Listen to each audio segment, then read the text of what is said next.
رمضان کی آمد ہے اور یہ وہ بابرکت مہینہ ہے جس میں اللہ رب العزت کی رحمتیں، برکتیں اور مغفرت کے دروازے کھول دیے جاتے ہیں۔ جیسے ہی رمضان قریب آتا ہے ہمارے گھروں میں ایک خاص گہما گہمی شروع ہو جاتی ہے۔ ہم تقریباً 10 سے 15 دن پہلے ہی تیاریوں میں لگ جاتے ہیں۔ گروسری کی لسٹیں بنتی ہیں، فریزر بھرے جاتے ہیں اور سب سے پہلے ہمارا فوکس میل پلان پر ہوتا ہے کہ پہلے روزے میں کیا بنے گا، دوسرے روزے میں کیا بنے گا، تیسرے روزے کو کون سا پکوان تیار کریں۔ پوری ایک تفصیلی لسٹ بنائی جاتی ہے تاکہ رمضان میں کسی چیز کی کمی نہ ہو۔ لیکن سچ یہ ہے کہ ہماری یہ ساری پلاننگ اکثر ہمیں اصل مقصد سے دور لے جاتی ہے، جس مقصد کے لیے رمضان ہمیں عطا کیا گیا ہو۔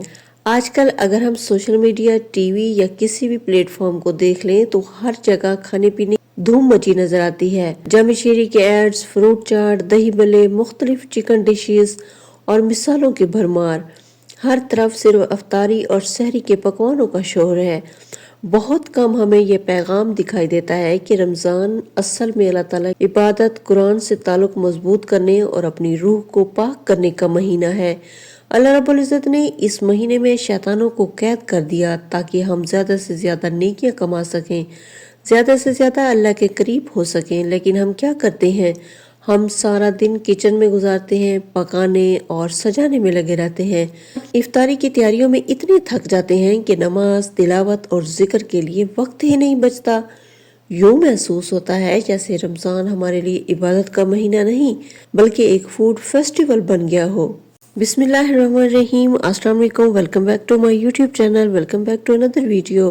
کیسی ہیں میری تمام بہنیں؟ امید کرتی ہوں آپ سب خیریت سے ہوں گی۔ پیاری بہنوں، میری نظر میں خاص طور پر ہم گھر کی خواتین کو اپنے مائنڈ سیٹ کو بدلنے کی ضرورت ہے۔ رمضان میں ہمیں اپنے گھر والوں کے ساتھ بیٹھ کر کھل کر بات کرنی چاہیے۔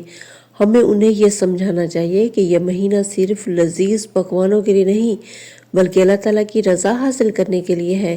ہمیں ایک سادہ سے میل پلان بنانا چاہیے تاکہ پکانے اور دھونے میں ہمارا قیمتی وقت ضائع نہ ہو۔ سادہ افطاری ہو، آسان سحری ہو اور جو وقت بچے وہ قرآن پڑھنے، نمازیں ادا کرنے اور اللہ کا ذکر کرنے میں لگ جائے۔ یقین مانیے گھر والوں کو بھی آہستہ آہستہ اس عادت کی تربیت ہو جاتی ہے کہ رمضان میں سادگی ہی اصل خوبصورتی ہے۔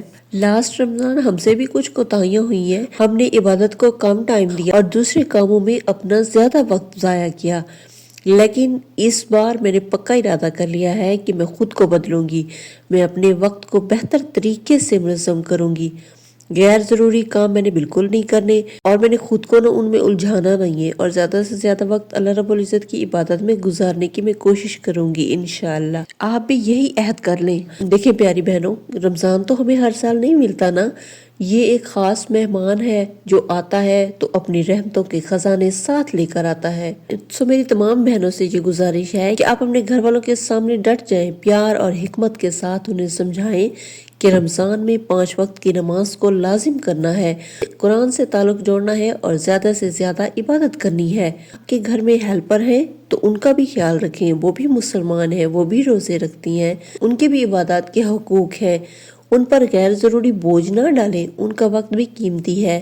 رمضان ہمیں صرف اپنے بارے میں نہیں بلکہ دوسروں کے بارے میں بھی حساس ہونا سکھاتا ہے۔ رمضان کا اصل مقصد یہی ہے کہ ہم اللہ تعالیٰ کی طرف رجوع کریں، اللہ رب العزت سے معافی مانگیں، اس کی رحمتوں اور برکتوں کو سمیٹیں۔ یہ مہینہ صرف کھانے پکانے اور افطاری کی تیاری میں ختم کرنے کے لیے نہیں آیا۔ اگر ہم نے پورا رمضان صرف کچن میں گزار دیا اور ہماری نمازیں، تلاوت اور دعا پیچھے رہ گئی تو سوچئے ہم نے کتنا بڑا نقصان کر لیا۔ اس لیے ابھی سے نیت کر لیں کہ اس بار ہم رمضان کو مختلف انداز میں گزاریں گے، سادگی اپنائیں گے اور عبادت کو اپنی پہلی ترجیح بنائیں گے۔ اب میں اپنی بہنوں کے ساتھ پہلے روزے کا ایک خاص وظیفہ شیئر کرنا چاہتی ہوں۔ یہ وظیفہ آپ رات کے وقت عشاء کی نماز کے بعد 12 بجے سے پہلے کر سکتی ہیں۔ اس وظیفے کو 3 شفٹ میں پڑھنا ہے۔ آپ نے پہلی شفٹ میں درود پاک پڑھنا ہے، پھر سورہ اعراف کی آیات 141 مرتبہ پڑھیں اور آخر میں دوبارہ درود پاک پڑھیں۔ اسی طرح دوسری شفٹ میں بھی درود پاک، پھر سورہ اعراف کی آیات نمبر 141 بار پڑھیں اور آخر میں درود پاک پڑھیں۔ 2 شفٹیں آپ نے اس طرح پڑھ لی، اب تیسری شفٹ میں بھی آپ نے سیم یہی عمل دہرانا ہے۔ اس کے بعد پورے یقین، خالص نیت اور مکمل بھروسے کے ساتھ اللہ رب العزت سے اپنے جائز مقصد، خاص طور پر اپنے ذاتی گھر کے حصول کے لیے دعا کریں۔ انشاءاللہ اللہ تعالیٰ آپ کی دعا ضرور قبول فرمائے گا، کیونکہ وہ اپنے بندوں کے دلوں کے حال جانتا ہے۔ ساتھ ہی 5 وقت کی نماز کی پابندی کو اپنی زندگی کا حصہ بنائیں۔ رمضان میں دعا کرتے وقت دل میں یہ پختہ یقین رکھیں کہ اللہ رب العزت سننے والا ہے اور وہ بہتر وقت پر بہتر طریقے سے ہماری دعاؤں کو قبول کرتا ہے۔ بس ہمیں صبر، یقین اور مستقل مزاجی کے ساتھ اللہ سے مانگتے رہنا چاہیے۔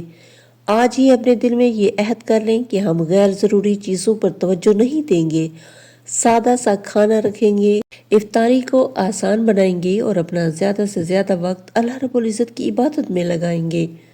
انشاءاللہ آنے والے ولاگز میں آپ کے ساتھ مختلف وظیفے اور عبادت کے طریقے وقتاً فوقتاً شیئر کرتی رہوں گی۔ آج سے اپنے آپ سے وعدہ کریں کہ آپ رمضان کا اصل مقصد ضائع نہیں ہونے دیں گی۔ اللہ ہمیں اس بابرکت مہینے کی قدر کرنے کی توفیق عطا فرمائے۔ اپنا بہت سارا خیال رکھیے گا، ملتے ہیں نیکسٹ ولاگ میں۔ اللہ حافظ۔